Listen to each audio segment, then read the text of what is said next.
Con lo que quizá la gente más se ilusiona en este viaje a Turquía, se deja para el final. Capadocia es una de las joyas de la corona de Turquía.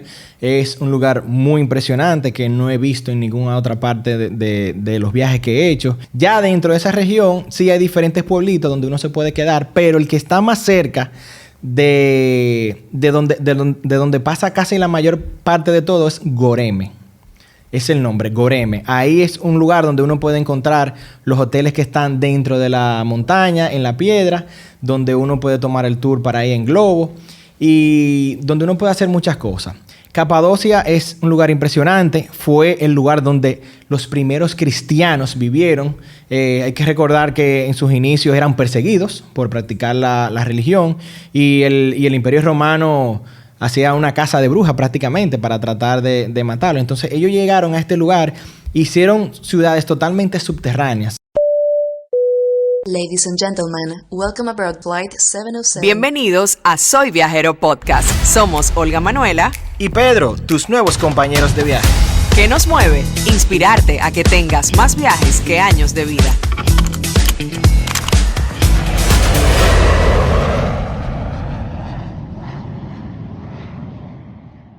Hola viajeros, bienvenidos a un nuevo episodio de Soy Viajero Podcast y este episodio llega gracias a Unitrips RD, la agencia de viajes que tienes que consultar si estás interesado en ir a Europa. Y lo que más me gusta de Unitrips es que tiene viajes todos los meses con un circuito conociendo Europa, ideal para personas que quieren visitar y conocer Europa por primera vez. O sea que uno cualquier mes se puede planificar y decir, este mes que yo me voy a conocer Europa. Súper. Y ese circuito va a España y en España las ciudades de Madrid, Zaragoza y Barcelona y luego va para Italia y allí podrán conocer a Florencia, Pisa, Venecia y Milán, pasando luego por Suiza, donde va a pasar por los Alpes y Ginebra y también luego termina en Francia con París y Bordeaux. ¿Qué te parece? Excelente. Todas las capitales importantes y un poco más. Aprovechen este circuito de 16 días desde 1.690 euros. ¡Wow! Pero yo creo que eso está súper cómodo para que no empecemos a planificar. Claro que ¿verdad sí. que sí? Así que ya saben, Unitrips RD. Para viajar a Europa, consulta con los europeos. Y en el episodio de hoy tengo un invitado que es viajero por pasión, pero es también viajero de tradición familiar. Eso viene de generación en generación y ha recorrido nada más y nada menos que más de 50 países. Y hoy lo sentamos ya en la silla caliente, ¿verdad? Para que hagamos la guía ideal para conocer Turquía. Con nosotros, Pedro Tavares. ¡Wow! ¡Qué introducción! Muchas gracias, Olga. Finalmente me tocó a mí la sillita caliente y sobre todo de un viaje que disfruté mucho y que hice recientemente, que es Turquía.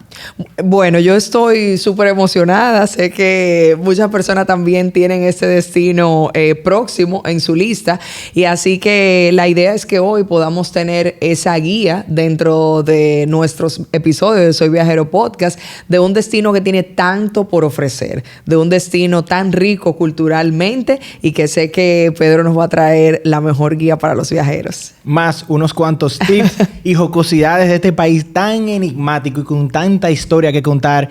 Y de verdad que Turquía, yo lo conocía antes. Este es mi segundo viaje a Turquía y ahora fue que me terminó de enamorar porque es que tiene demasiadas cosas que ver. Por eso muchas agencias lo colocan como un viaje independiente.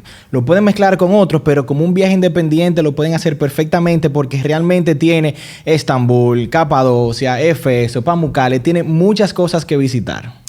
Bueno, yo escuchándote hablar decía, sí, pero ¿cómo es que Pedro se fue nada más para Turquía y tiene 10 días en Turquía? ¿Cómo es que surgió este viaje? Y cuéntanos un poco de por qué decidiste volver allá. Claro. Fue un requerimiento de mi querida esposa, que ella estaba intrigada por todo lo que había visto de Turquía. Y a mí me gustó mucho la primera vez que fui, pero solo fui a Estambul. Entonces me quedaron pendientes otras ciudades y decidimos armar el tour. Y realmente cuando vimos todo lo que había que hacer, decidimos que Turquía solo necesitaba un viaje, porque hay demasiado que ver, muchos días, y si intentamos mezclarlo con otro país, entonces eso iba a encarecer más y alargar mucho el viaje. De acuerdo contigo, Pedro, en esa parte. Y es que cuando uno se pone a buscar de Turquía, Turquía fue un territorio que ha sido protagonista de muchos imperios, de muchas situaciones culturales por la ubicación que tiene y todo eso, que han dejado en ese territorio mucho que ver. Entonces, cuéntanos un poco sobre tu primera impresión cuando llegaste a Turquía. Lo importante es destacar que Turquía es un país musulmán, de religión musulmana, aunque el gobierno no es musulmán. Eso quiere decir que el gobierno es una cosa y la religión es otra, a diferencia de otros países musulmanes donde la religión incide dentro del gobierno. Entonces, esto hace que este país sea musulmán, pero no tan extremista, digamos esa palabra, o no tan aferrado a la religión. Y siempre he dicho que Turquía es el país perfecto para uno introducirse a un país musulmán, porque tiene todas las mezquitas, tiene el llamado a la oración las 5 veces al día y tiene un poco de esa cultura musulmana que uno puede ir captando inicialmente, esas pinceladas de esta religión tan enigmática, por decirlo así. Y Turquía es un excelente destino para tú iniciarte. Lo primero es que cuando uno llega, el llamado a la oración es lo que más te impacta. Ese llamado desde la mañana, a las 6 de la mañana, luego a mitad de mañana, al mediodía y en la tarde. Uno de una vez se transporta a toda la serie y una película que uno ha visto. Entonces, a mi esposa le pasó que ella de una vez estaba asustada, se está armando ya, porque ella conectó con todo lo que ella había visto, porque siempre ese llamado lo relacionan como con un tema de ataques y eso, pero para nada. Eso es algo normal que sucede todos los días, así como la sirena de los bomberos en la ciudad de antes, que se me cayó la cédula, gracias, pero suena tal cual. Es algo normal y es un llamado para todo el que pueda y quiera hacer la oración, se dirija a su mezquita más cercana a hacerle su tributo a la oración como exige el Corán. ¿Y uno se va acostumbrando a eso? No, ya cuando uno se va hasta falta le hace. Realmente es algo como que ayuda a introducirse dentro de la cultura y el día a día de los países. Entonces, como te digo, cuando uno dura ya 10 días en un país como Turquía, ya hasta el llamado hasta le hace falta a uno, porque uno dice, coño, ¿y qué está pasando? ¿Por qué no están llamando? Porque realmente es un llamado muy bonito. El llamado lo que significa es, vengan a la oración, Dios es un Dios que ama, un Dios... y dicen unos pasajes muy cortos, pero simplemente es un llamado para que la gente vaya y haga su oración. Qué bien, qué bien. Y eso, me imagino que el que mantiene esa costumbre, pues se mantiene como en una espiritualidad constante. Y cuéntanos un poquito sobre la gente. ¿Cómo fue ese contacto con turcos?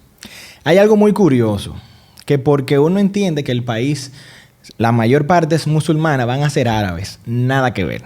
Nada que ver. Los turcos, se identifican más como europeos que como árabes. Incluso físicamente son de facciones un poquito más caucásicas, más gente blanca. Sí hay que destacar sus pronunciadas narices, porque es algo que lo caracteriza mucho, pero ellos se identifican más europeos que árabes. Y esto hace también que muchas de sus costumbres sean más occidentales. Cuando ya tú te entras un poco en la parte de la historia, tú te das cuenta que el Imperio Otomano no tenía nada que ver con los imperios persa o árabe. Entonces eso hace que ellos sean más hacia Occidente, hacia europeos. Simplemente que por la ubicación estaban más pegados de Asia que de Europa. Pero Turquía siempre miró más hacia Occidente que hacia Oriente. Y como te digo, la cultura es totalmente moderna en Turquía, pero tiene todos sus rastros de esa cultura milenaria y de ese imperio otomano que duró tanto tiempo y que reinó en Estambul y toda Turquía.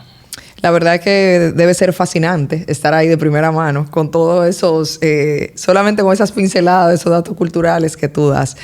Si queremos entrar ya a esa guía y empezando por Estambul. Yo lo que recomiendo es que el que vaya a ir a Estambul, se quede en Old Town. Old Town es la parte más colonial de Estambul y es donde se van a albergar la mayor cantidad de cosas que uno va a ver. La ventaja es que todo está a una distancia caminable. Caminable en el sentido de que de un lugar, por ejemplo, del Del lugar 1 al 2 uno puede caminar y del 2 al 3 también. Y obviamente de lo último hacia el hotel sí uno puede tomar un taxi, pero todo se hace como en un circuito bastante caminable y que uno lo puede lograr sin necesidad de tomar taxis. Ahora, si uno por un tema de tiempo o de que simplemente no quiere caminar tanto, se puede tomar un taxi. Mi recomendación es iniciar con lo principal. En el día 1 yo recomiendo ir primero a la Mezquita Azul, que está en un cuadrante donde la Mezquita Azul está en una parte y del otro lado, como dentro del mismo parque, está la Santa Sofía. Y eso hace como que uno dure prácticamente medio día y visitando ambas mezquitas. Lo interesante es que la Mezquita Azul es gratis porque es un lugar de adoración y está abierto al público. Sí es importante que hay que seguir el protocolo. Las mujeres deben estar tapadas, no deben tener los hombros afuera, deben usar algo para cubrirse el pelo, pero no es nada estricto, rajatabla de que nada más se van a ver los ojos, no, para nada. Simplemente para uno cubrirse y ir con las costumbres de los musulmanes en estos lugares. Con los hombres no hay ningún requerimiento. No, siempre y cuando tengan los hombros tapados y no anden en shorts. Ok. Y sí hay que quitarse los zapatos, pero no importa porque dentro todo tiene alfombra. Como el lugar entero es para adoración, de llenarse ese lugar, entonces la gente estaría en el piso adorando. Entonces todo el lugar desde que uno entra está con alfombra. ¿Qué contraste tienen estas dos mezquitas? Mira, la Mezquita Azul o la Mezquita del Suleimán, que ese es el nombre, es algo... el contraste es que cuando se inició Santa Sofía, se construyó inicialmente como una iglesia católica con estilo arquitectónico otomano. Otomano. Pero la Mezquita Azul sí es una mezquita desde sus inicios hasta la actualidad. Sin embargo, Santa Sofía pasó por diferentes etapas en donde primero fue cristiana, luego fue musulmana, luego volvió a ser cristiana y ya al día de hoy volvió a ser musulmana a partir del 2020 por una decisión que tomó el gobierno. Fue algo un poco político, pero antes de eso era un museo, pero ya como parte de algunas presiones que recibió el gobierno de parte de ciertos grupos, entonces volvió a ser musulmana. Otra cosa también importante, la Mezquita Azul y dentro de todas las mezquitas es que no hay iconografía. Iconografía es que no hay cuadros, ni dibujos de santos, ni de nada, porque parte de la cultura musulmana es que ellos no adoran así como santos, como si lo hacemos los cristianos. Entonces uno no va a ver cuadros, uno no va a ver ningún diseño, por ejemplo, como uno ve en las catedrales europeas. La mezquita es un lugar de adoración y lo que sí tiene muy icónico son los mosaicos. Todos y cada uno de ellos pintados a mano. Escuché en mi viaje... ¿Perdón? Impresionante. Y lo impresionante es que uno de esos mosaicos fue sustraído y se vendió en más de $1 millón. Un mosaico de la Mezquita Azul. Entonces, ya tú puedes imaginarte lo importante que es esta mezquita y el valor que hay. Cuéntame un poquito ahí también en Estambul. ¿Fuiste a Gulan Park? Sí. Gulan Park es un parque que está justo al lado de uno de los palacios, que es Topkapi. Es un parque muy bonito, donde uno camina y atraviesa como de una parte de la ciudad hacia la parte costera de Estambul. Y hay árboles enormes. Está un típico letrero de Estambul, donde mucha gente aprovecha para tomarse la foto. Y realmente es algo muy agradable que está a una distancia caminable, porque prácticamente está como a 800 o a 1000 metros de donde está Santa Sofía. Y eso hace como que toda esa parte de ahí pueda servir como el inicio o el día 1, porque ya uno visita Santa Sofía, la Mezquita Azul y también que está por ahí es la Cisterna Basílica. La Cisterna Basílica fue en un momento donde Estambul estaba creciendo tanto, los ingenieros y arquitectos de la época dijeron: necesitamos una cisterna que pueda albergar agua para toda esta cantidad de gente que sigue llegando a la ciudad. Y mira qué interesante, ellos agarraron columnas de templos y y otras construcciones que se habían caído, ya no funcionaban, y llevaron todas esas columnas a la cisterna basílica. Y ya uno ve una cantidad de columnas de estilos diferentes, de arquitectura diferente, de diseño diferente en este lugar. O sea, una construcción abstracta. Ecléctica, abstracta, como tú quieras decirlo, pero totalmente subterráneo. Todo esto estaba durante la época que se utilizaba bajo agua, porque era para tener toda esa agua que iba a necesitar Estambul. Ahí hay 3 columnas muy impresionantes que son de la cara de la medusa. Hay una que está boca abajo, hay 2 que están hacia un lado, y es parte como de toda la mística de este lugar. Está muy bien iluminado con diferentes colores, y eso hace como que las fotos sean de revista. Con un simple celular tú puedes tomar una foto de que uno va a quedar deslumbrado, porque imagínate este sitio subterráneo con agua, digamos que a 2 pies, y uno caminando encima sobre unas plataformas, y estas diferentes luces que van cambiando con el tiempo hace que el ambiente sea bien místico. Y lo bueno es que como hay agua, como que el ambiente también es un poco fresco, y yo fui en época de frío, pero en verano también es un lugar donde no va a hacer calor porque está totalmente rodeado de agua. ¿Y cómo fue caminar por el hipódromo, que podría ser otra atracción dentro de ese primer día? ¿Qué pasa? En la época del Imperio Romano, justo al lado de la Mezquita Azul había un hipódromo, que era donde se hacían las carreras de carruajes y eso que tanto se utilizaban en el Imperio Romano. Y eso quedó sepultado. ¿Qué pasa? Si tú caminas y nadie te lo dice, tú no te vas a dar cuenta, porque no se ve nada. Ahora, ya cuando te mencionan, mira, aquí había un hipódromo, y te enseñan una imagen de cómo era antes, ahí sí tú te das cuenta, porque realmente es un espacio bien amplio que ahora es un parque. Y es justamente lo que está, como lo que divide a Santa Sofía de la Mezquita Azul. Entonces, todo ese trayecto que está como en paralelo de un lado de la Mezquita Azul es lo que es el hipódromo. Solamente queda una columna de ese momento, una columna egipcia que fue traída solamente 1/3 porque el peso era tan grande que no iba a aguantar el viaje en un barco, y dijeron que vamos a llevar nuestra parte nada más y esto es lo que vamos a poner ahí, porque realmente era tan grande esta columna de que solamente se pudieron llevar esa parte. Mira, y ya pasando ya eso sería como un primer día. Sí, eso sería un primer día. Obviamente por ahí hay muchos lugares donde comer. Y recuerden, mientras más cerca de una atracción importante, más caro va a ser el sitio porque es un sitio turístico. Pero igual, no es nada de que fuera del otro mundo, que no va a pagar mucho dinero, pero hay que tener pendiente eso. Cuando pensamos en Turquía, siempre viene a la mente todo el tema de los bazares, el tema del Bósforo. Entonces, cuéntanos un poco cómo podemos vivir esas experiencias y qué es lo que vivimos en ese bazar de las especias y todas esas cosas. Mira, en Estambul hay diferentes bazares, pero los más importantes son 2. El Gran Bazar y el Mercado de las Especias o el Mercado Egipcio. Vámonos primero con el Gran Bazar. El Gran Bazar tiene una amplitud de 30,000 metros cuadrados. Eso es enorme. Estamos hablando como de un mercado. Sí, un mercado. Ajá. Pero el mercado. O sea, imagínate un mercado de 30,000 metros cuadrados con más de 3,000 tiendas y 22 calles que lo atraviesan. Para que tú tengas una idea, tiene 18 puertas de entrada. O sea, tú arrancas a caminar por un lado y en paralelo y perpendicular hay, no voy a decir infinito obviamente, pero hay muchas calles en todas las direcciones. Y cuando uno cree que lo ha visto todo, dobla en una esquina y llega a otro lugar y uno dice, pero ¿y qué es esto? ¿Y cómo es posible? Y para uno salir, ya tú sabes que tiene que preguntarle, porque de verdad uno, si no se da cuenta bien de por dónde caminó, uno puede perderse o simplemente salir por otra puerta de la que uno entró. Y en ese gran bazar estamos hablando de encontrar mercado informal, artesanías. De todo lo que tú te puedes imaginar.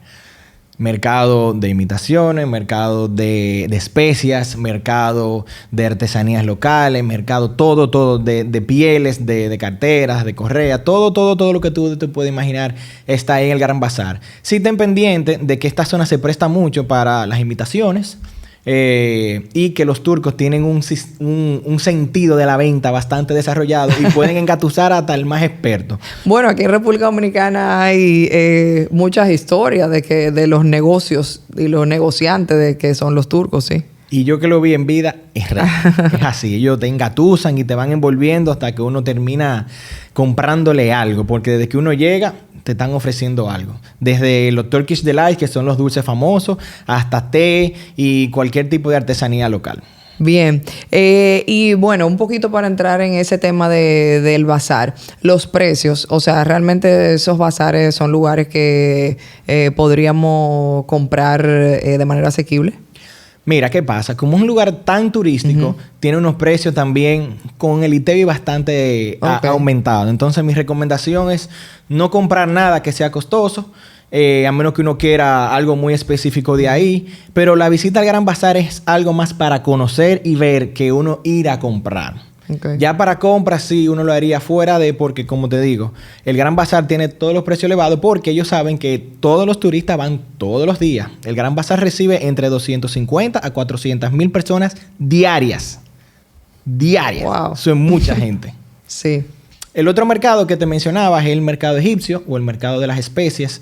Y aquí uno ve un poquito más desarrollado el término de todas las especias que se usan para los tés. Se nombró como mercado egipcio porque en la época del Imperio Romano todas las especias de Egipto llegaban a ese lugar. Como está frente al Bósforo, frente al mar, aprovechaban y de una vez descargaban todo y ya se encontraba ahí. Y ahí uno puede ver un sinnúmero de especias para tés, para infusiones, para olores, cosas que uno puede utilizar que requieran de ese tipo de especias. Y lo que nunca falta, los famosos Turkish Delights que están en todas partes. Entonces, este mercado es un poquito más enfocado en las especias que artesanía y aparte de la piel. Aunque sí aparecen una que otra tienda que vendan eso. ¿Y te gustó tu Dulce Tour? Sí, me gustó mucho. A mí que me gusta mucho la fotografía, me gusta mucho cómo se mezclan los colores, porque son especias de unos colores vivos que uno dice, pero ¿será en saturación? ¿Qué tal? Porque unos colores bien brillantes y cuando uno le toma la foto uno dice que no le hace justicia a lo que yo estoy viendo. Y en ese segundo día, hablemos un poco del Bósforo. El Bósforo. Hiciste la experiencia de día, de noche. Claro. Elegiste el atardecer para que... ¿Cómo fue? Mi recomendación es que vayan entre 4 y 5 de la tarde para que vean el atardecer. A mí me tomó un poquito la noche ya entrando y pregúntame qué vi. Muy poco. Pero igual, uno ve bastante porque hay muchos monumentos que están por ahí que están bien iluminados y hace que uno pueda apreciar. Pero realmente lo bonito... Yo entiendo que debe ser ver el atardecer porque uno se adentra en el Bósforo, que es como una extensión de mar que ya termina en otro lago o en otro mar. Y aquí uno puede... Perdón, el Bósforo es como un cul-de-sac. No tiene salida. O sea, entra pero no llega a ningún lado. Es por la otra parte que sí se convierte en el mar que llega ya a los países de Rusia. Pero el Bósforo no. El Bósforo es una entrada del mar que entra. No tiene ninguna salida a otra parte. Pero por ahí, alrededor de todo el Bósforo, entonces se ha desarrollado la ciudad. Uno ve residenciales, mezquitas, negocios. Bueno, el mismo palacio, el otro palacio de Dolmabahce está frente al Bósforo. Y realmente uno puede apreciar la ciudad desde el punto de vista del agua hacia la ciudad. Y para hacer este paseo por el Bósforo, yo veo que se puede abordar en diferentes estaciones a lo largo de esa extensión, ¿verdad? ¿Lo compras ahí mismo, vas o tienes que hacer una reserva previa? En Turquía uno puede reservarlo todo, pero lo más común es que uno llegue al puente Gálata, que es la zona por donde está, y ahí uno va a encontrar muchas personas vendiéndola. Lo ideal es que uno busque una agencia de tours por internet que lo venda y así uno se evita el tema del joseo y la negociación y que sí, que no, porque realmente hay mucho para adelante y para atrás, porque ellos suben los precios esperando que uno vaya a negociar. Como hay turistas que simplemente pagan el precio que le dan, ya ellos incluso, imagínate, dicen, bueno, ¿qué pierdo? Y ahí uno se evita toda esa parte. Ya cuando uno entra y busca un tour que uno pueda ver por internet, entonces ya uno se evita toda esa parte de que si es bueno, que si es malo, porque realmente hay muchas embarcaciones. Lo bueno es que cada embarcación tiene su tour guiado que uno escucha durante el barco. No es que uno tiene un audífono, sino que por los altoparlantes van anunciando todo lo que uno va viendo en los diferentes idiomas. Súper. Y en ese segundo día, además del Gran Bazar, de hacer este tour por el Bósforo, ¿qué más podemos hacer? Cerca del tour del mercado de las especias, está la mezquita de Suleimán. Bueno, ahí hay un poco de controversia. Hay personas que dicen, no controversia, pero hay personas que dicen que sí es más bonita, pero menos famosa, que por ejemplo la Mezquita Azul. Cuéntanos, ¿qué te pareció a ti? Son dos mezquitas muy similares, muy similares. Lo que pasa es que una es más popular y más conocida y la otra es más digamos que para los locales y menos popular. Mucha gente se sorprende que cuando va encuentra un esplendor igual. Es muy parecida en su interior. Los mosaicos están también dibujados con tonos azules y hacen que sean muy parecidas una entre otras. La diferencia es que ya la mezquita azul tiene más minaretes y ya la de Suleimán se encuentra, tiene creo que solo 4. Eso es. Bueno, los minaretes es donde en la época antigua los que hacían el llamado a la oración subían a estas torres. Son estas torres como totalmente vertical que se utilizan para enunciar o hacer el llamado a la oración. Antes se subían personas y empezaban a vocear porque no había tecnología de bocina ni altoparlante. Entonces, también resultó ser que la importancia de la mezquita venía dada por la cantidad de minaretes que tenía. Entonces, ¿qué sucedió? Cuando construyeron la mezquita azul, el sultán que la hizo... Era importante los minaretes. Claro. El sultán que construyó la mezquita azul dijo que él era el chivo que más meaba. Dijo, yo voy a hacer una mezquita con muchos minaretes. ¿Qué pasa? Recibió un mensaje de la Meca que dijo, usted no puede tener más minaretes que nosotros, porque la Meca es el lugar sagrado de los musulmanes. Entonces lo que dijo, está bien, yo no lo voy a quitar, lo que voy a hacer es que te voy a pagar un minarete extra para que entonces tú tengas más minarete que yo, pero a la mía yo no se lo voy a quitar. Ya tú sabes, y resolvió su problema.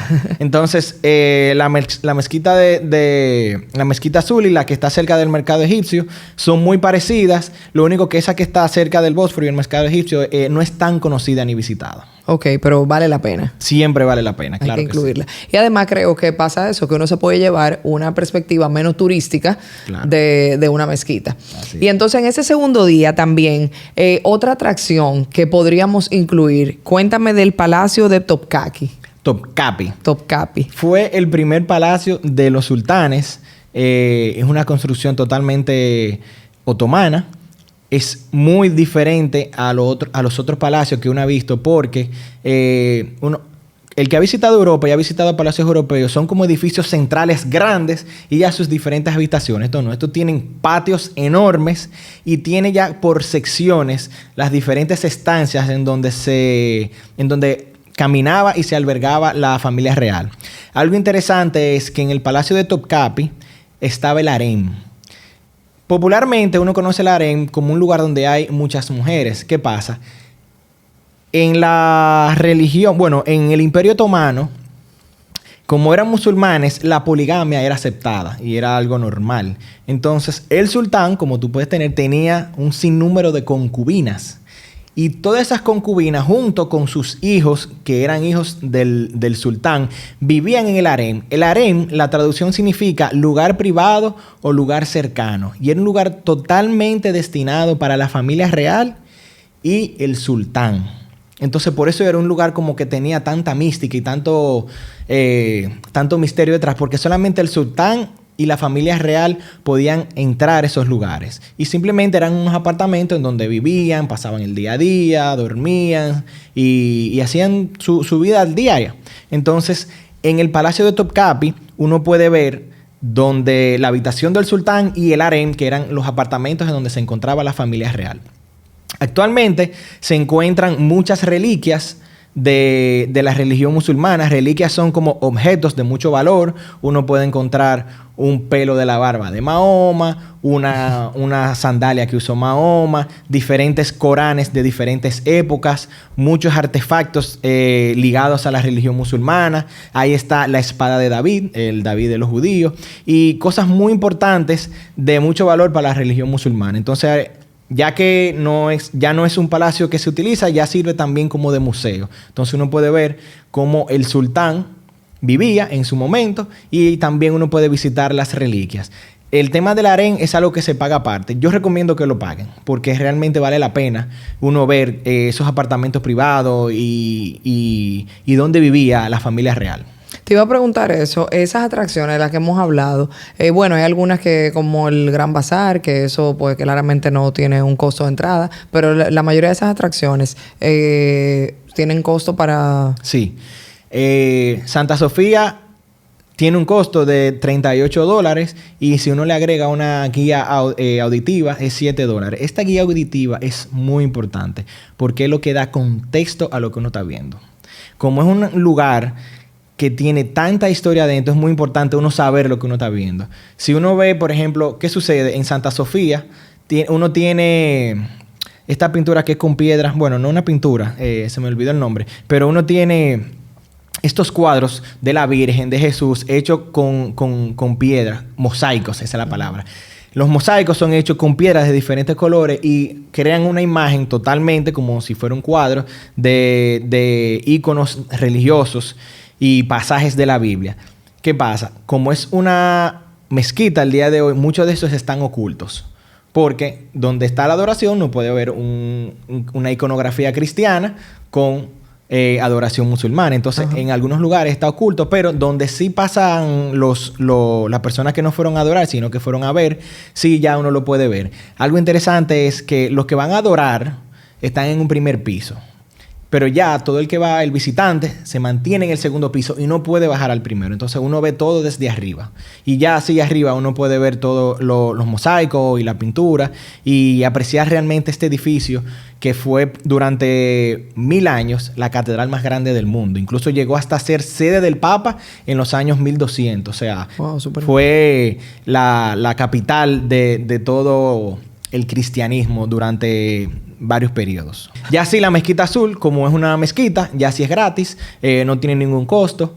Simplemente que uno tiene que estar bajo los protocolos de cubrirse la cara, el pelo y los hombros. Súper.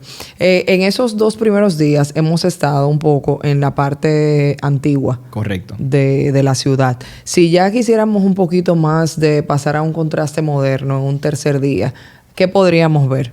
Ahí uno atraviesa entonces de Old Town a una parte menos antigua de Estambul y cruza el puente Gálata, hacia donde está el Galata Tower o la Torre Gálata. En su momento era una torre de observación, como está cerca del Bósforo, por ahí se podía vislumbrar todo el que se estaba acercando a la ciudad.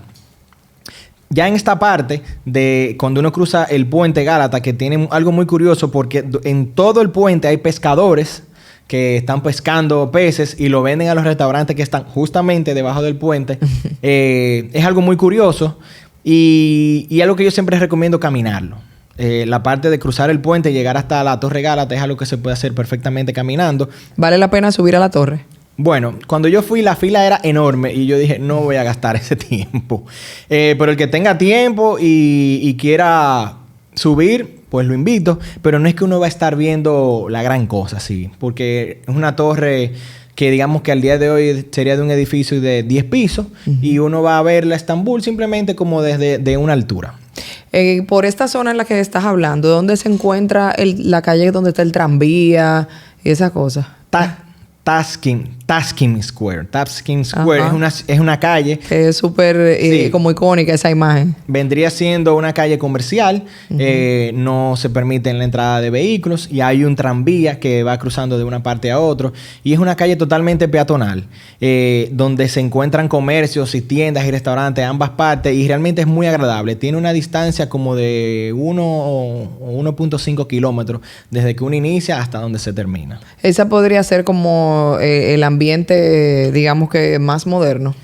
No, hay otros ambientes un poquito más modernos, pero dentro de lo antiguo de Estambul sí vendría siendo algo más moderno, claro que sí. Ok, súper. Entonces allí podríamos desarrollar compras, vida nocturna. Sí, ahí hay restaurantes, ahí hay bares, ahí hay tiendas que uno puede comprar, souvenirs. Incluso hay hasta una iglesia que fue de las pocas que vi en Estambul, que es la iglesia de San Antonio.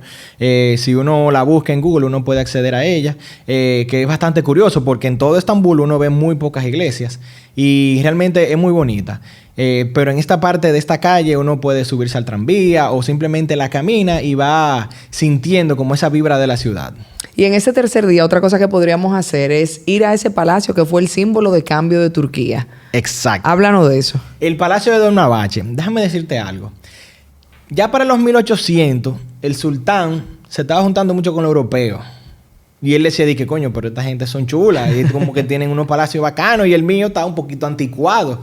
Y el sultán dijo, ¿tú sabes qué? Yo voy a hacer un palacio como el europeo. Se dejó influenciar. Se dejó influenciar. Incluso tuvo que hasta pedir un dinerito a la reina Victoria porque...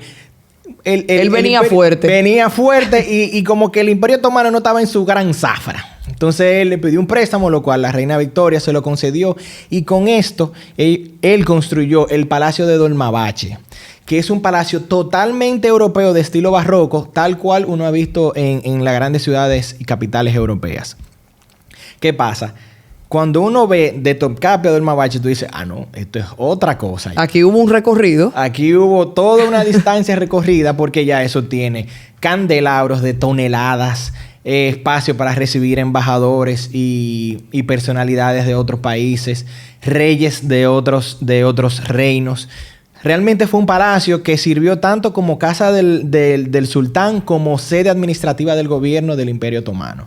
¿Y hoy en día cómo se encuentra esta edificación? No, se encuentra en perfecto estado. Sí hay que pagar para entrar, alrededor de $50. También tiene una audioguía donde va explicando todo. Y adentro se encuentran una serie de pinturas y escritos importantes. Es parte de un museo que es muy importante ver. También hay un harén. Como te dije, es simplemente la parte donde se encontraba la familia real. Y es importante porque durante la audioguía te van diciendo, bueno, este apartamento pertenecía a una de las esposas favoritas del sultán. Este apartamento pertenecía a una de las esposas favoritas del sultán. Y así uno dice, ¿pero cuántas eran? Sí, eran varias. Y todas eran favoritas. Y todas eran favoritas. Todas tenían su momento. Todas tenían sus apartamentos donde tenían una sala, 2 o 3 habitaciones dentro como que de la misma sección y baños separados a los demás. Ok. Y entonces ya para cerrar ese último día, podríamos hacerlo en el puerto de Gálata. Sí. El puerto de Gálata es una zona totalmente que está frente al Bósforo. Ahí es el lugar donde se paran los cruceros que llegan a Estambul. Y es una zona totalmente moderna. O sea, es una plaza como la que vemos, vamos a decir... Una plaza totalmente como Blue Mall, por decirlo así, con tiendas caras, tiendas modernas, tiendas un poquito más aspiracionales y obviamente muchos restaurantes. Incluso en ese lugar yo cené una noche porque nos encontramos el restaurante de Salt Bay, que es el turco que hace lo de la sal, muy famoso, y decidimos, bueno, vamos a dar esta experiencia porque nos llamó la atención y dijimos, estamos aquí, vamos a probarlo a ver qué tanto... nombre tiene y qué es lo que tanto se dice de este lugar. ¿Y qué tal? ¿Cómo les fue? Muy chulo. Háblanos de presupuesto de ese lugar. Es un lugar de interés. Vamos a decir que fue algunos $120 por los dos, pero comimos unos cortes de carne excelentes. Comimos una hamburguesa también porque queríamos probarla. Y la experiencia fue un restaurante, nada de que... fuera de lo común, pero sí la carne y el corte eran muy buenos. Y obviamente te hacen el show cuando uno pide la carne de cortártelo y hacerle así a la sal y todo un espectáculo que es lo que ellos brindan. Súper, buenísima experiencia. Y ya si pasamos saliendo de Estambul, iríamos a Éfeso. Sí. Éfeso o Kusadasi, que es la ciudad, digamos, más cerca y donde la gente se queda a dormir. Se puede ir en avión, está $78 por Turkish Airlines y el vuelo es de aproximadamente 1 hora y 10 minutos. Uno llega a Kusadasi y ya de ahí uno puede visitar a Éfeso. Éfeso fue una de las grandes metrópolis del Imperio Romano. En su momento vivieron en esa metrópolis entre 200 a 350,000 personas.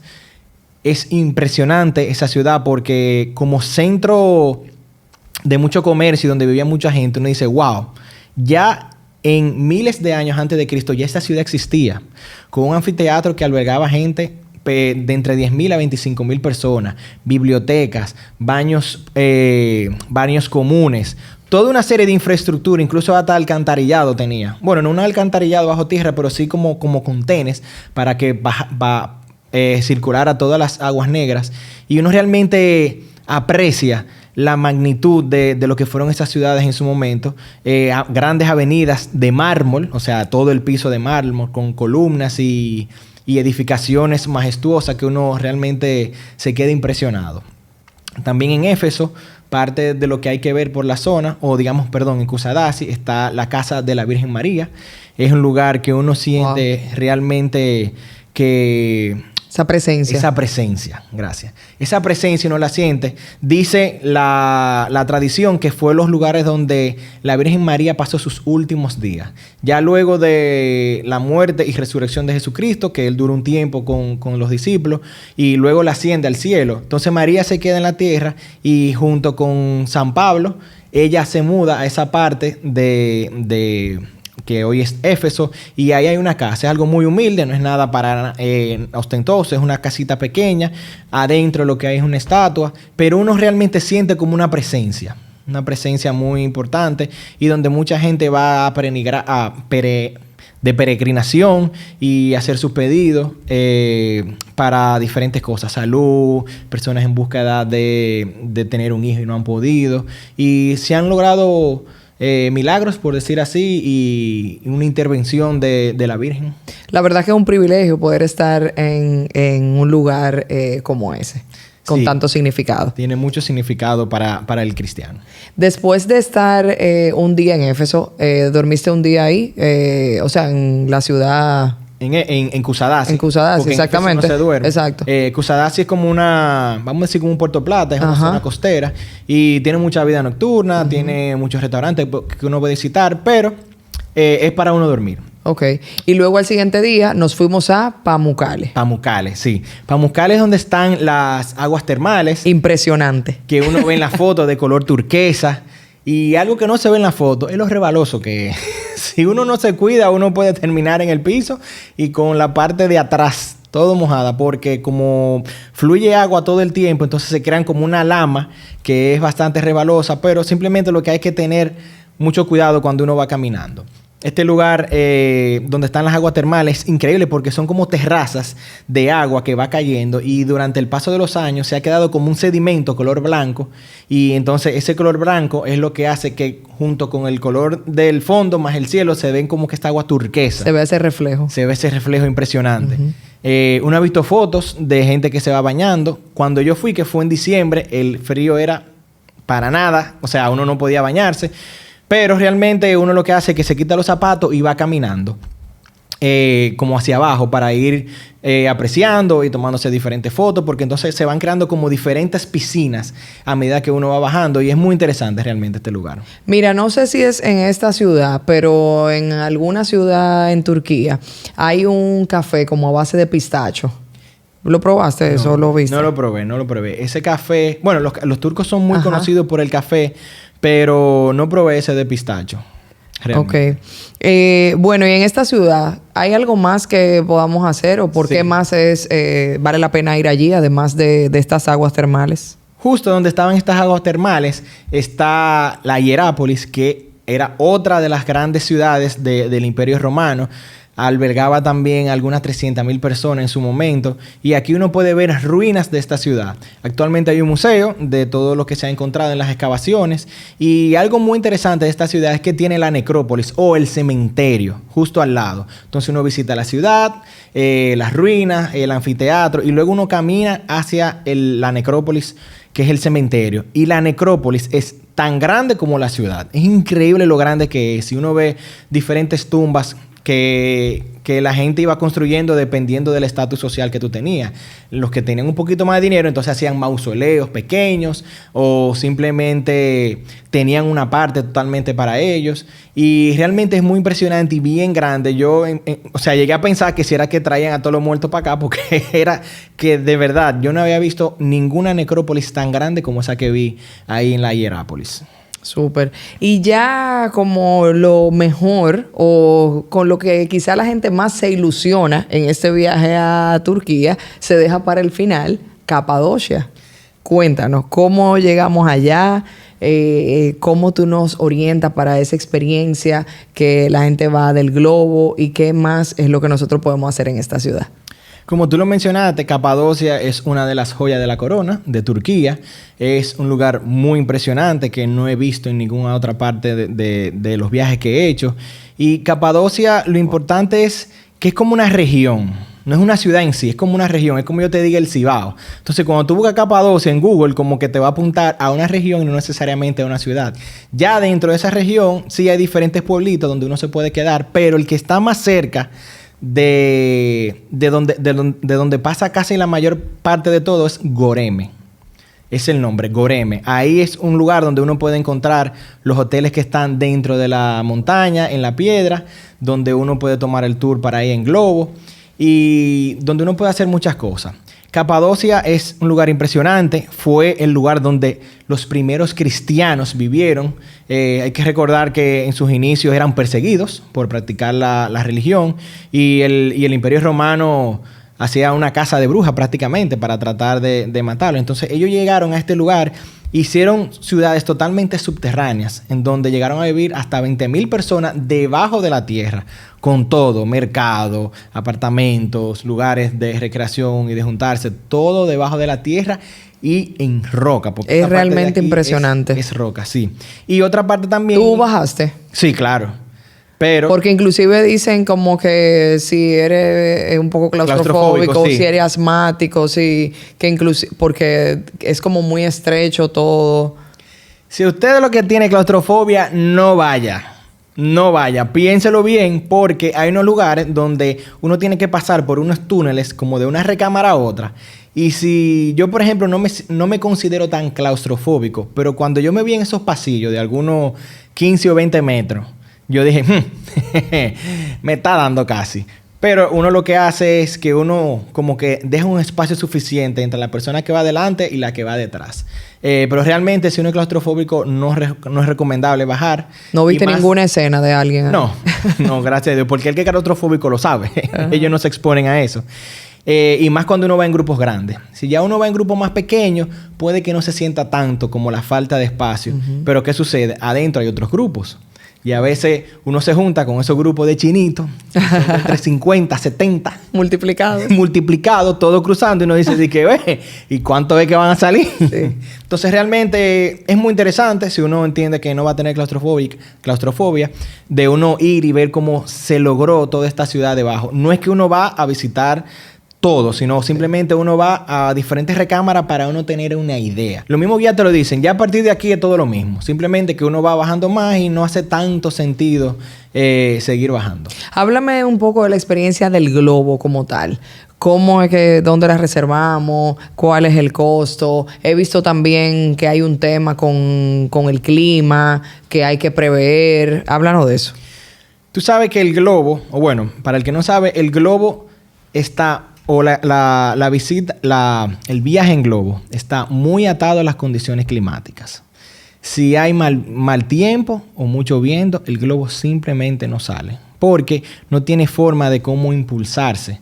Quienes manejan los globos son pilotos certificados y ellos tienen cierto rango de movimiento sobre su eje. O sea, ellos se pueden controlar cómo se mueven y así más o menos dirigirse a ciertos lugares y obviamente controlan las alturas, que eso sí lo hacen a través del helio. Lo primero es que siempre es una advertencia que te hacen. La salida del globo está condicionada al día, a cómo está el clima y si hay condiciones apropiadas para eso. Es un riesgo que todo el mundo debe asumir. Por eso es recomendable ir por lo menos 2 noches, porque si el primer día no pudiste, entonces tiene un segundo día para poder intentarlo.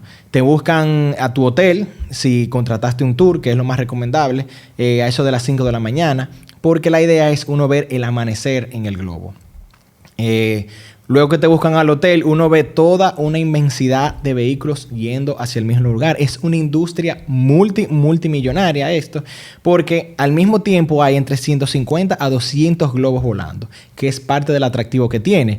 No solamente lo que uno está viendo de Capadocia, de esas formaciones rocosas, de todo lo bello que es ese valle de unas rocas rojizas, pero también esa cantidad de globos subiendo y bajando y acercándose, hace que todo sea como una danza, no coreografiada de todos estos globos. Y realmente es una experiencia muy interesante que yo les recomiendo a todo el mundo que la vivan. ¿Cuál es el presupuesto para esa experiencia? Dependiendo de la época, uno puede encontrar de entre $250 a $300 y en época alta hasta 400 y 450. ¿Por persona? Por persona, sí. En época alta, como ellos mencionan, en verano, es el precio más alto, y ya en época de frío, entonces hay un poquito, ahí baja el precio, porque realmente cuando uno está arriba y hace frío, uno lo siente bastante, entonces uno tiene que estar bien abrigado. Y también que mucha gente decide visitar estos lugares o viajar en sentido general como más para verano. Entonces, si fuiste en temporada baja, uno puede encontrar entre $250 a $300. ¿Cuánto tiempo dura la experiencia? Más o menos. Ellos también, dependiendo de las condiciones, porque, como te digo, ellos despegan de un lado y intentan llegar a un lugar específico, pero si la condición climática, digamos que de repente hubo una corriente que lo llevó más allá, el globo puede viajar, ese viaje puede durar entre 45 minutos a 1 hora, dependiendo de cómo esté el clima. Sí, ellos obviamente se preocupan de que no vaya a haber ningún tema ni ningún accidente, pero algo que ellos te dicen es eso: esto puede durar este tiempo dependiendo de qué tanto uno se movilice de un lugar a otro. ¿Y cuántas personas iban? Eso varía dependiendo del tamaño de la canasta que lleven. Hay canastas de entre 16 personas, 18 personas y hasta de 28 personas. Entonces, dependiendo del grupo con el que te tocó, uno puede ir con esa cantidad de personas. Lo interesante es como que dentro hay diferentes compartimientos donde uno va a estar, obviamente, si uno está acompañado o compartiendo ese compartimiento con otra persona. Ok. Bueno, una experiencia que definitivamente hay que ponerla en el presupuesto. Digamos que no es lo más económico, pero vale la pena. Vale la pena. Y algo interesante es, uno está acostumbrado a viajar en avión, en helicóptero, o sea, en maquinarias. ¿Qué pasa? El globo, al ser aerostático, no se escucha nada. Absolutamente nada. O sea, lo único que uno escucha es cuando activan el helio, que bota como esa llama, para darle como que, para que el globo suba. Y más nada. Si uno está allá arriba sintiendo como la brisa te da, viendo el paisaje con esa calma, realmente es una experiencia inolvidable que vale la pena realizar. Por eso, por lo calmado y por lo silencioso que es todo el paseo. Hemos hablado mucho de lo histórico, de toda esa belleza natural que también hace el paisaje y las construcciones de Turquía, y como mencionas, esa atmósfera de Capadocia. Pero más allá de la historia, si hablamos de esos viajeros que les gusta el tema de la comida, de esos viajeros que les gusta el tema del atractivo nocturno, de entretenimiento, ¿qué podemos encontrar en Turquía? Turquía es muy conocida por sus rooftops, sobre todo Estambul. Casi, digamos que en todos los edificios arriba hay como una parte social, los que son comerciales o los que tienen los hoteles tienen como una terraza. Y hay miles y miles de restaurantes, de lugares donde uno puede ir a consumir juca o un barcito. Y Estambul está lleno de esos lugares. En cuanto a la comida, es muy famoso la carne de cordero, que es parte de la cultura, y que es donde uno se encuentra como estos rolos grandes que van dando vueltas y ellos van cortando y uno va haciendo el kebab, que es como el pampita con la carne. Algo curioso también que ellos tienen un arroz muy parecido al nuestro, pero el grano es un poquito más largo. Pero es como... Tiene más sabor porque ellos lo hacen con mantequilla. Entonces, este arroz blanco con este sabor que uno dice de que, pero ¿cómo es posible que yo nunca había comido este tipo de arroz así? O sea, esto está hasta más bueno que hacen en mi casa. Tú cambiaste la receta del arroz blanco yo de tu casi casa. la mando a buscar porque ese arroz, donde quiera que yo iba, yo pedía carne de cordero, el pampita y el arroz. Porque realmente es un plato muy, muy bueno. Ellos tienen también la tradición del té como parte de su día a día. Ellos dicen que el turco se puede beber fácil que hasta 10 tazas de té en un día. Son también conocidos por el café, pero ellos se inclinan más hacia el té. Bueno, y ya para ir cerrando, Pedro, ¿cuáles serían tus recomendaciones a los viajeros que quieran ir a Turquía? ¿Qué sí, qué no? ¿Qué es eso que tenemos que saber antes de ir a Turquía? Lo importante es que Turquía es un destino muy amplio, que si uno no tiene esa vena tanto de planificar, se puede complicar. Entonces, hay muchas cosas que ver que si uno no sabe todo lo que hay que hacer, uno puede perder o no aprovecharlo al máximo. Mi recomendación es, si a ustedes lo que les gusta montarse y que le enseñen todo, busque un tour, como muchas compañías y agencias tienen, porque ya ellos le van a tener todo lo importante que ver. Si es de lo que les gusta planificar, entonces vaya y ponga en una lista todos los lugares que uno quiere visitar y lo ponga en un itinerario, porque hay muchas cosas cercanas y muchas cosas que tú puedes ir a medida que va avanzando, ir visitando. Como te dije, en el primer día, Santa Sofía, la Mezquita Azul y la Cisterna Basílica están en un radio de 400 metros de la redonda. Y eso hace como que toda la experiencia uno pueda sacarle más provecho. Entonces el itinerario es muy importante cuando uno visita Turquía.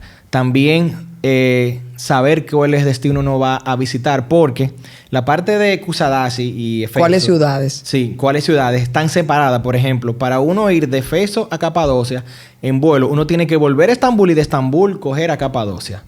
Entonces eso hace como que uno tenga que volver a Estambul, a menos que uno tome aerolíneas un poco más pequeñas y en aviones más pequeños. Entonces, que uno quiera ir a diferentes lugares, uno tiene que ver la distancia que hay. Porque uno perfectamente lo puede hacer en vuelo, pero también lo puede hacer en bus. Por eso traslados en buses serían más largos. Entonces, definir los lugares que uno quiere visitar, las atracciones que uno quiere conocer y planificar ese viaje. Porque de una ciudad a otra hay una distancia significativa, pero esa ciudad también es muy importante ir a verla. Por ejemplo, la parte de Efeso yo se las recomiendo a todo el mundo. Pero si las personas más quieren hacer Estambul y Capadocia, bueno, pues se quedan ahí, pero entre una y otra hay que tomar un vuelo. Entonces, esa triangulación y esa planificación de todo lo que uno quiere ver es muy importante para uno poder sacarle el provecho. Algo que haya que... Sí, importante. Hay muchas curiosidades de Estambul. Mi recomendación es que usen Uber. No negocien con taxistas, porque ellos te dan un precio cuando tú le abordas, en el camino te van diciendo otro, y ya cuando tú llegas le van sumando más dinero. Entonces lo importante es hacerlo en Uber. La plataforma funciona perfectamente. Incluso uno puede hacer una mezcla de taxis que son exclusivos de Uber y con taxis locales. Lo bueno es que ya uno se monta y no hay que negociar nada. Ya es el precio que está ahí y te cobran directamente por la tarjeta. Otra curiosidad también es que Estambul es la ciudad de los gatos. Hay gatos que tú no te puedes imaginar. Muchos gatos. Y la gente lo protege porque es algo que incluso hasta ya icónico y conocido de Estambul. Otra curiosidad es que hay perros callejeros, pero la mayoría están castrados por el gobierno. Incluso tienen como un tag en la oreja de que están vacunados, de que fueron castrados. Y son muy amigables porque ellos están en la calle, como que la gente le da comida y realmente no son para nada agresivos. Pero lo que hay en cantidad son gatos por todas partes. Y le encanta que uno le pase la mano, que uno le tire fotos y realmente como parte del ambiente. Es tan tal que en una de las calles, en Taksim, yo vi un gato dentro de una tienda. Wow. O sea... ellos son parte del ambiente de ellos son los que viven ahí, uno que está en su ciudad y en todas partes. Obviamente... lo vi como en un supermercado, pero no es algo de que como que una pandemia, no es algo muy curioso que uno ve en toda la ciudad. Algo también curioso es que, curioso y no interesante, son los jugos de naranja. Es algo muy típico de toda Turquía. Unos jugos que tú dices, wow, o sea, wow. Y hacen unas mezclas con granadillo que ahí que te quieren morir. Totalmente naturales porque uno ve que te cortan la naranja ahí mismo, te la exprimen y te lo dan. Y eso es un jugo totalmente natural, buenísimo. O sea, todo el que vaya, súper bueno. Otra también curiosidad o algo importante son las delicias turcas, que son como unos dulces que ellos tienen. Hay una gran cadena que uno la puede ver prácticamente en todo Estambul y en diferentes ciudades. Y en esa cadena te venden no solamente las delicias turcas, sino también la baklava y esos otros dulces turcos que se hace como con la masa del croissant, que esa masa bien finita. Hojaldre. Con hojaldre, claro. Entonces ya que tienen pistacho, que tiene diferentes sabores de mermelada, de fruta. O sea, es algo muy increíble. Súper chulísimo. Y vamos a ponerle ya presupuesto a este viaje. Claro que sí. Dime, ¿Turquía es un destino, a tu entender, intermedio, costoso, un día más o menos? ¿Cuánto sale por persona? Mira, ya para un viaje que venimos aquí desde el Caribe hasta allá. Lo importante es que Turquía hace muchos años era un destino económico. Pero ¿qué pasa? Como ha ido tomando tanta popularidad, ha ido incrementando un poco los precios. No, y que también otra cosa que mencionar es lo estratégico que se ha vuelto Turquía. Ese es el lugar de mayor conexión entre Europa, Asia, todo eso. Sí, por Turkish Airlines, que es una de las aerolíneas más grandes del mundo. Y eso hace que uno, si va a un país muy exótico, termine llegando a Estambul y de Estambul se va a otro destino. Ellos tienen la modalidad del stopover, que tú puedes llegar y visitar Estambul durante unas horas y volver para su siguiente vuelo o destino. Entonces, presupuesto. Hay dos formas de llegar. Uno puede llegar desde Santo Domingo a Estambul vía Madrid o desde Santo Domingo a Estambul vía New York. Ambas tienen sus complejidades. Tú sabes que el vuelo de aquí a Madrid es un poco costoso. Uno lo encuentra más o menos en 1,000 o en 900 euros, dependiendo de la temporada del año. Pero ahí hay algo extra que se le agrega, es que uno tiene que tener la visa Schengen.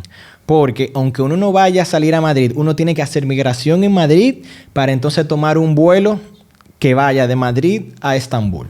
Eso por esa parte. Si uno se va allá por Nueva York, entonces no hay que tener visa Schengen, simplemente adquirir la visa turca, que cuesta $48 y se hace de manera online. Y ya uno se evita esa parte del visado Schengen si es que uno no lo tiene. Si uno lo tiene y quiere hacer el viaje por Madrid, pues no hay problema. La diferencia entre un vuelo y otro, incluyendo ya, por ejemplo, el de Santo Domingo a Nueva York y Nueva York Estambul versus Santo Domingo Madrid, Madrid Estambul, es como de $200. El costo total del vuelo va aproximadamente entre $1,500 a $1,700, dependiendo de las variables, tú sabes, del vuelo de aquí a Madrid o de aquí a Nueva York. Pero entre $1,500 a $1,700. Ida y vuelta. Ya, por ejemplo... Y ya pasarse una semana ya, más o menos un poco con esta guía que explicamos. Entonces... sin gastos variables, tú sabes, ya el que quiera hacer una atracción, un restaurante más específico, pero en sentido general, un aproximado. Lo bueno es que Estambul tiene muchísimos hoteles de muy buena reputación y muy buen puntaje. Y uno puede encontrar hoteles desde $80 hasta obviamente caros ya de $300, $400. Pero yo me quedé en un hotel de 4 estrellas con desayuno incluido por $115 la noche.